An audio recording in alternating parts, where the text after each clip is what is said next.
Now that we have reviewed ways to assess the academic environment, this week's readings and assignments focus on providing an overview of the methods we use to directly assess students' academic performance.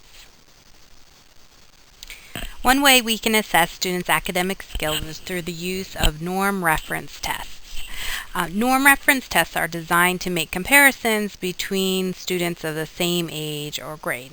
So typically the test would be administered to a large sample of students in a particular grade or age, and then the average performance of those students becomes the mean. And then for every individual student who takes that test, we compare their performance to the average performance of that sample. And this is basically comparing the students' responses to the expected response or typical responses of that peer group. And there are several widely used published norm reference tests that you'll see in the schools, including the Woodcock-Johnson Test of Achievements, the Wechsler Individual Achievement Test, the Wide Range Achievement Test, and the Peabody Individual Achievement Test. And historically, these tests have been used for eligibility decisions, where we look at how the student's performing in comparison to typical peers. While published norm reference tests are useful in providing information about the relative standing of a student in comparison to their peers, there are some limitations. So first, the published norm reference tests, often there's little overlap between the test and the curriculum in which a student is placed. So the tests are designed to provide a representative sampling of items in a certain domain, such as reading or math. But if the items that are included don't reflect the curriculum that the student's actually in, then their score, their performance may not be well represented. Also, these tests are not designed to be given repeatedly over the short term, and they're not sensitive to small changes in performance. So given those factors, these tests aren't the kind of things that you're going to use to monitor students' performance over the short term.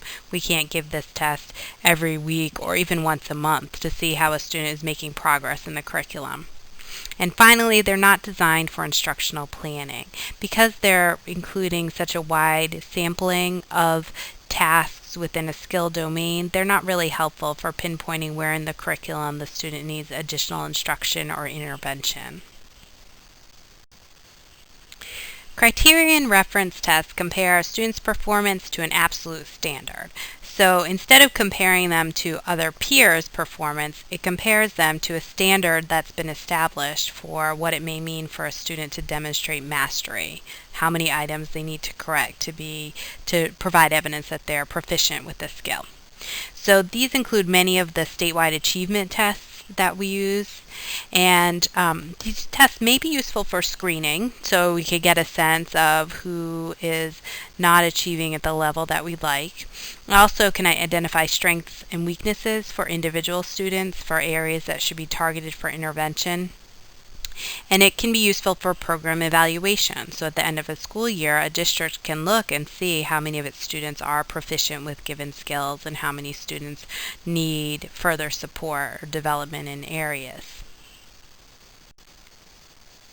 Some limitations associated with the use of criterion reference tests include that there's not always a clear criterion for mastery, that the criterion for mastery may not always have an empirical basis. So a team may decide that 80% of the items correct mean that a student's proficient in reading, but there's no evidence to link that 80% number to success in graduating from high school or going on to college.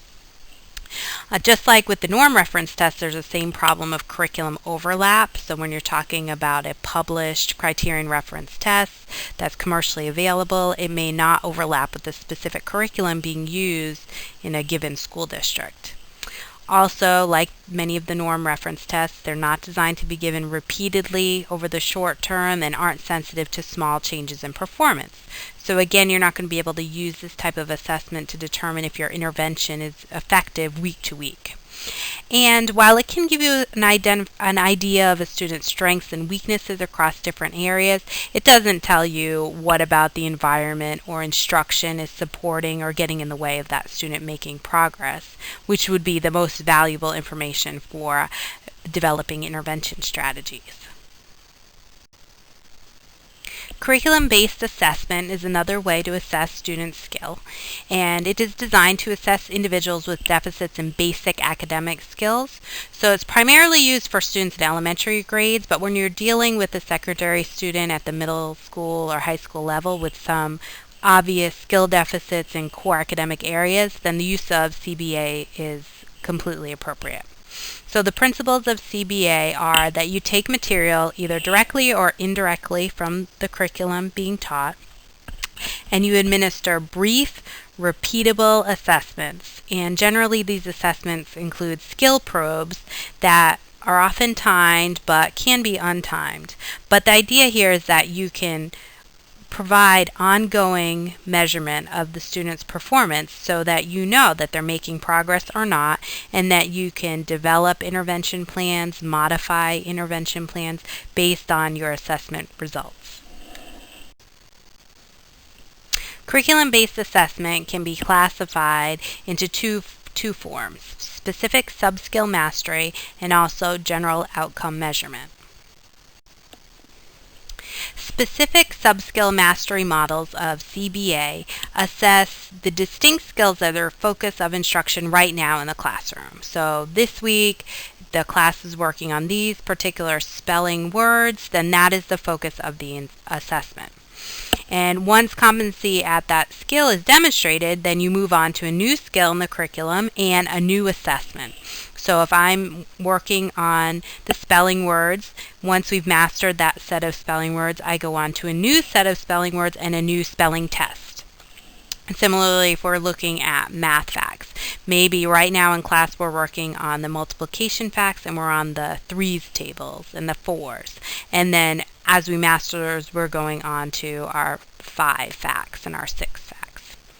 And this is based on a skill hierarchy leading up to curriculum mastery, and it's used for intervention planning. So if I know the student is struggling with this week's spelling words, then I can create an intervention working on those words before we move on to the next set of words.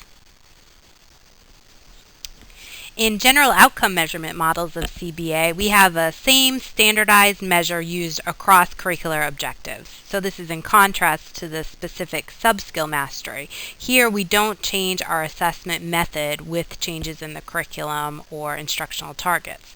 We keep the same measure and we use that as an indicator of effective instruction regardless of the curriculum, that the student's making progress on basically this vital indicator of, say, reading or writing or math. And so we know that if they're making gains on this measure, we have evidence that they're making progress in the curriculum in general. So our measurement system stays consistent across the skills, and we're able to to watch how the student progresses from the beginning of the year to the end of the year. Here is kind of a representation of the difference between specific sub-skill mastery models of assessment versus the general outcome measurement model of CBA. So if we're looking at the specific sub-skill mastery, we have one assessment looking at how the student's performing in reading right now during Unit 1, and this could be on teacher-made assessments that are given weekly. And we see the student make the progress until they've mastered the goals for Unit 1. Then we move on to Unit 2 in reading, and a new assessment has to be used to assess the new targets of instruction, and we move on to Unit 3, and this continues throughout the school year. Now, if we needed to provide intervention to the student, we would be able to go right back to that unit, that assessment, and see what was being targeted and what the student was incorrectly responding to. And then in contrast, we have our overall reading growth using the general outcome measurement model. So here we'd have the same type of measurement used repeatedly across all of these units, but it would give us an idea of the student's overall longer-term growth in reading. So here, if we're using curriculum-based measurement, which we'll talk about more in this lecture, and then throughout the rest of the quarter, we would be looking at oral reading fluency, and we would look at their growth overall. Now, if we saw that they weren't making progress with oral reading fluency, that would be an overall indicator that there was a problem in reading. It wouldn't link us directly to intervention, but it would get us back to our specific sub-skill mastery assessments to see what the problem might be and where we need to go with intervention. One example of a specific sub-skill mastery model is Gickling's approach to CBA, and here the goal is to maximize learning by controlling the ratio of known material to unknown material in the curriculum. So the idea there is that if we have 90% of the material known and 10% unknown, then the student will be at the instructional level, learn the material, and then we would move on. So as the student masters that material and it becomes 100% known, then we would move on and add more unknown material to keep the ratio appropriate for learning. Another specific sub-skill mastery model is CBE, Curriculum-Based Evaluation, which starts with a broad assessment of how students performing, more like a general outcome measurement model, and then it moves to specific level assessments. So once you get an idea overall of how they're performing, you can identify areas of weakness that need to be targeted for intervention, and then you would create new assessments targeting those individual skills to monitor progress. And it relies on task analysis, skill probes, and a direct observation of how the student's performing. So you sit down with the student and go through those specific areas that are identified as problematic and see how they're performing those skills. The general outcome measurement model of CBA with the best empirical support is curriculum-based measurement. And through curriculum-based measurement, again, you're assessing vital signs that the student is making progress, regardless of the specific curriculum. So examples of curriculum-based measures are reading fluency, or reading fluency, writing fluency in terms of total words written, math fact fluency, which is assessed as digits correct per minute, spelling fluency, looking at words spelled correctly. And we use that to make sure that the student's on progress. So we don't create a new assessment with changes in the curriculum and instructional targets. We use oral reading fluency to be an overall indicator of reading progress. And there is a large empirical support for this. So if a student is making gains in their oral reading fluency, that's an indicator that they're making overall progress in reading. And there's extensive research documenting the reliability and the validity of the curriculum-based measures.